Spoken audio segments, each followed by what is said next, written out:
सर्वप्रथम Google open करेंगे। Google में सेंसस लिखेंगे जैसे ही तो सेंसस 2027 आ जाएगा। यहाँ पे आप देख रहे हैं दो लिंक है, एक सेंसस ऑफ इंडिया और सेल्फ इनमरेशन ऐसी। डायरेक्ट आप इस पर भी क्लिक कर सकते हो और चाहो तो गवर्नमेंट ऑफ इंडिया का जो पोर्टल है उस पर से भी जा सकते हो। तो हम उसी से जाके बताते हैं आपको। ये हम क्लिक करेंगे इस पर गवर्नमेंट ऑफ इंडिया सेंसस वाले पोर्टल पे। जैसे ही ये सेंसर वाला पोर्टल खुलेगा, सेंसस वाला, यहाँ पे आप देखेंगे हमने सबसे पहले हिंदी लैंग्वेज कर दी है, इंग्लिश लैंग्वेज है यहाँ पे। इसको चाहें तो हिंदी में कर दें तो आपको क्लियर दिखने लगेगा हमारा क्या है, सारी चीज़ें आपको हिंदी में दिखने लगेंगी। नीचे जाइए आप, यहाँ पे बहुत सारे आइटम हैं जो इससे रिलेटेड हैं। अब ये स्वगणना लिखा हुआ है, इस पर आपको क्लिक करना है, स्वगणना पे। जैसे ही आप स्वगणना पे क्लिक करोगे तो यहाँ पे आप देखोगे, यहाँ पे हमें स्टेट चूज़ करना है। बाजू में आप देख रहे हैं स्वगणना प्रश्न और भी वीडियो है, यूजर गाइड है, फ्लो चार्ट है, ये आप डाउनलोड यहाँ से कर सकते हो। यहाँ पे अवधि क्या है स्वगणना की वो भी आपको यहाँ पे क्लिक करके दिखाई देगी। अब यहाँ पे हमें सबसे पहले स्टेट को चूज़ करना है, तो हम यहाँ पे स्टेट चूज़ करेंगे मध्य प्रदेश। इसके बाद यहाँ पे कैप्चा डालना है, कैप्चा डालेंगे। कैप्चा आपको ध्यान से डालना है, ये कैपिटल जो और स्मॉल अक्षर जो हैं उनको ध्यान से डालना है।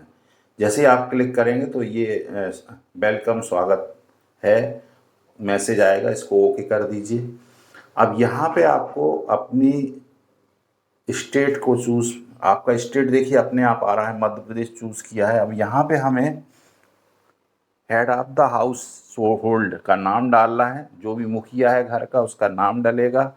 उसके बाद उसका मोबाइल नंबर डालना है और ईमेल ऑप्शनल है, यदि आपके पास है तो आप डाल सकते हो, अन्यथा इसको छोड़ भी सकते हैं। इसके बाद वेरीफाई पासवर्ड पे क्लिक करेंगे। यहाँ पे ये OTP सेंड, आपके मोबाइल नंबर जो डाला है उस पर एक OTP जाएगा, उसको आप यहाँ डाल सकते हैं। लेकिन ध्यान रखिए यहाँ पे लैंग्वेज सिलेक्शन का भी ऑप्शन है ऊपर, तो आप यहाँ पे हिंदी सिलेक्ट कर लीजिए, उसके बाद सबमिट करिए।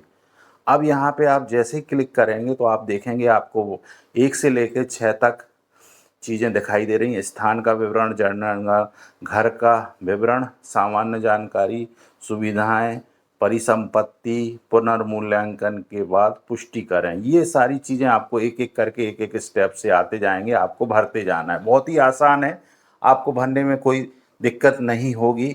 बिल्कुल आसान प्रश्न हैं जिनको आपको इसमें सबमिट करना है। यहाँ पे आप मध्य प्रदेश ऑटोमेटिक आ रहा है। यहाँ पे आपको ज़िला चूज़ करना है, तो जो भी आपका ज़िला है, जैसे हमारा ज़िला जबलपुर है तो हमने इसको जबलपुर चूज़ कर लिया। इसके बाद यहाँ पे पिन कोड डालना है और पिन कोड के बाद यहाँ पे आपको वहाँ आपका एड्रेस मैप करना है। तो एड्रेस में आप सर्च बॉक्स पे अपना एड्रेस डाके उसको मैप कर सकते हैं। उसके बाद सेकंड पे आ गए अपन, यहाँ सेकंड पे देख रहे हैं जनगणना घर का विवरण।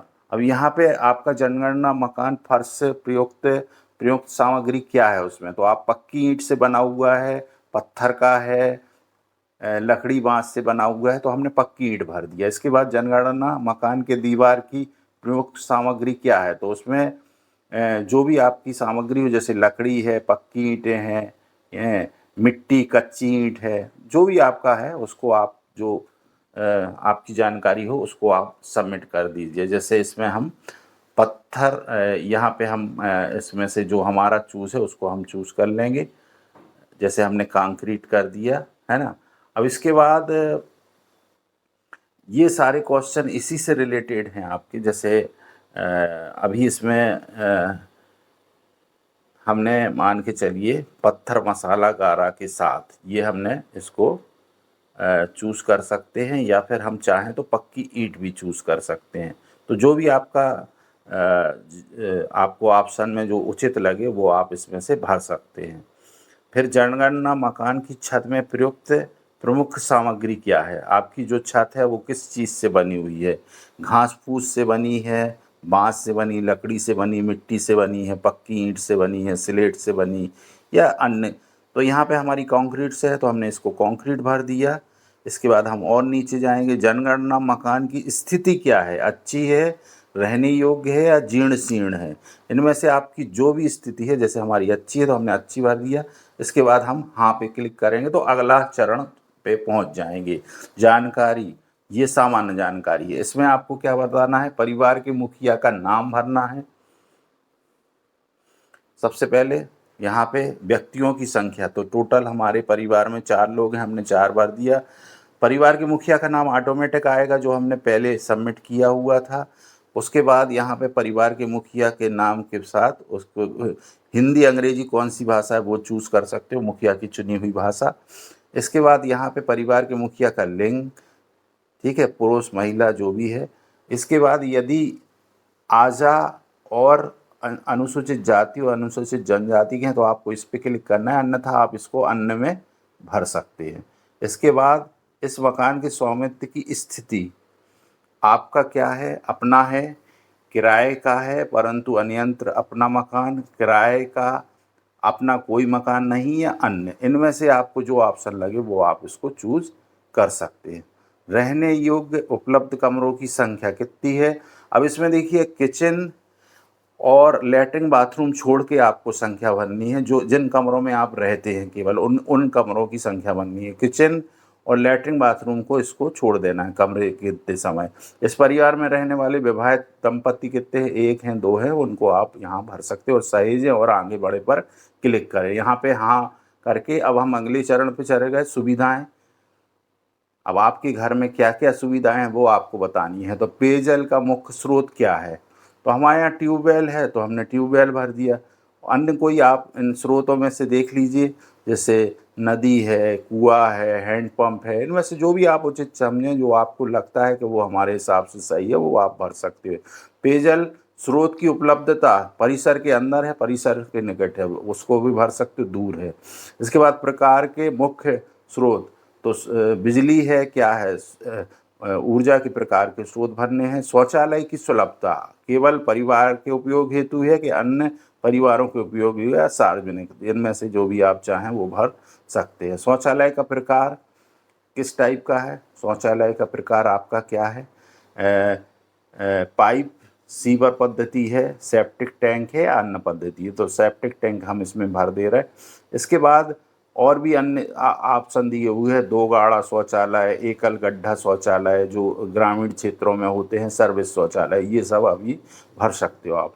इसके बाद गंदे पानी को निकासी किससे जुड़ी हुई है, वो नाली से है अथवा खुली नाली से है, ढकी नाली से या खुली नाली से, तो हम इसमें ढकी नाली भर दे रहे हैं। इसके बाद परिसर के अंदर स्नान सुविधा उपलब्ध है, आपका जो घर बना हुआ उसके अंदर है या बाहर है, तो आप इसमें भर सकते हैं, स्नान गृह सुविधा अंदर है।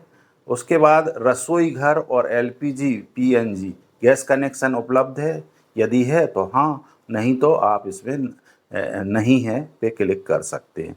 इसके बाद घर के भीतर खाना पकाने के लिए ये सब वही चीज़ें हैं एलपीजी के संबंध में अलग अलग हैं कि घर के भीतर खाना पकाते हैं परंतु रसोई घर में नहीं, खुले में घर बाहर खाना पकाते हैं, इसमें इस टाइप से। इसके बाद अगला है खाना पकाने के लिए प्रयुक्त मुख्य ईंधन क्या है। अब आप लकड़ी से मतलब लकड़ी से पकाते हैं या फसल का कोई अवशेष है या अन्य कोई चीज़ है, तो जैसे हम इसमें एलपीजी और पीएनजी भर दे रहे हैं और इसके बाद इसको हम सबमिट कर देंगे। इसके बाद फिर से हम अगले चरण में हाँ करते हुए जाएंगे। अब ये हमारी परिसंपत्ति वाली चीज़ें हैं जो हमें इसमें भरनी है। परिसंपत्ति में क्या क्या है, जैसे रेडियो ट्रांजिस्टर है, परंपरागत है, मोबाइल में है या अन्य किसी में उपलब्ध है, तो आप हमारा मोबाइल में है तो हमने मोबाइल में भर दिया। इसके बाद टेलीविज़न, आपके घर में दूरदर्शन है, डिस्क लगी हुई है, डीटीएच का सिस्टम है या कनेक्शन लिए हुए है, अन्य कोई है, तो इनमें से हमारा चूँकि डिस्क लगी हुई है तो हम इसको डीटीएच डिस्क कनेक्शन कर देंगे, डीटीएच। उसके बाद इंटरनेट की सुविधा आपकी लैपटॉप कंप्यूटर पे है, मोबाइल पे है या किसी अन्य, तो हमारे पास लैपटॉप और कंप्यूटर हम इंटरनेट से जुड़े हुए हैं, तो इसको हम भर रहे हैं। आप इसमें जो भी ऑप्शन उचित समझें, जो आपको सूटेबल लगे, जो आपके हिसाब से सही हो, वो आपको इसमें भरना है। तो हम इसमें भर दिया हमने लैपटॉप एंड कंप्यूटर। इसके बाद हम आगे जाएंगे, लैपटॉप कंप्यूटर है अथवा नहीं, तो हाँ, चूँकि हमने लिखा है तो हाँ लिखना पड़ेगा, है ना। उसके बाद टेलीफोन और मोबाइल फ़ोन स्मार्टफोन है, तो इसको भी हम केवल लैंडलाइन है या स्मार्टफोन है, तो हम तो हमारे पास लैंडलाइन नहीं है तो हम इसको स्मार्टफोन लिख दे रहे हैं। इसके बाद साइकिल और स्कूटर मोटरसाइकिल आपके यहाँ है, तो स्कूटर मोटरसाइकिल है, यस हमने लिख दिया। कार जीप है, हाँ। इसके बाद आपको परिवार द्वारा उपयोग में उपयोग किए जाने वाले मुख्य अनाज क्या हैं, तो हमारे यहाँ मुख्यतः गेहूं ही का ज़्यादा यूज होता है रोटी के लिए। बाकी चावल भी बनते हैं, लेकिन चूंकि एक ऑप्शन चूज़ करना है तो हम गेहूं को चूज़ करेंगे। उसके बाद मोबाइल नंबर ऑटोमेटिक आपको डिस्प्ले में यहाँ दिखाई देगा। आपको यहाँ पे सबमिट बटन पे क्लिक कर देना है, हाँ कर देना है। यहाँ पे जैसे ही आप हाँ करोगे तो आपका पुनरावलोकन के लिए आपका फॉर्म खुल गया। जो आपने इन्फॉर्मेशन भरी हुई है वो एक भरे हुए फॉर्म के रूप में आपको यहाँ पे दिखाई देने लगी। अब इसका आप चाहो तो प्रिंट निकाल लें, या फिर इसको आप चाहें तो अपने पास स्क्रीनशॉट खींच के रख लें, है ना। तो इसको आप रख सकते हैं जो आपने इन्फॉर्मेशन भरी हुई है, क्योंकि इसके बाद जैसे ही आप सबमिट करोगे तो ये इन्फॉर्मेशन उनके पास सबमिट हो जाएगी। तो अभी चाहे तो आप इसको, इसमें 3 ऑप्शन आ रहा है, संशोधन करने के लिए वापस जाएं तो आप जा सकते हैं, ड्राफ्ट में भी इसको सेव कर सकते हैं, चाहे कि अभी सबमिट नहीं करना है ड्राफ्ट में, तो हम तो अब पुष्टि करेंगे क्योंकि हमें सबमिट करना है। यदि आप श्योर नहीं है, कुछ गलतियां हैं, तो आप इसको ड्राफ्ट में सेव कर सकते हैं। मैं पुष्टि कर रहा हूं, तो पुष्टि करें और सबमिट करें पे क्लिक करेंगे। आप चाहें तो जो भी ऑप्शन चूज करें, ये हमने कर दिया। इसके बाद ये पूछेगा कि अब अंतिम सबमिट करना चाहते हैं, तो हम यस कर देंगे, हाँ हाँ पे क्लिक करेंगे। जैसे ही हाँ पे क्लिक करेंगे तो हमारा सफलतापूर्ण सबमिट किया गया फॉर्म का एक मैसेज आएगा, जिसमें हमारा एक पहचान का आईडी जनरेट होके, ऐसी आईडी के नाम से जनरेट होके आएगी। वो आपको उसका स्क्रीनशॉट या उसकी फ़ोटो, आपको उसको नंबर को नोट करके रखना है, और जब भी जनगणना वाले आपके घर आएंगे तो उनको वो बतानी है। आपको ये जानकारी उपयुक्त लगी होगी, और यदि उपयुक्त लगी है तो मेरे इस चैनल को सब्सक्राइब कर दें और बेल आइकन दबा दें, ताकि इसी टाइप के वीडियो हम आप तक लगातार पहुंचा सकें। धन्यवाद।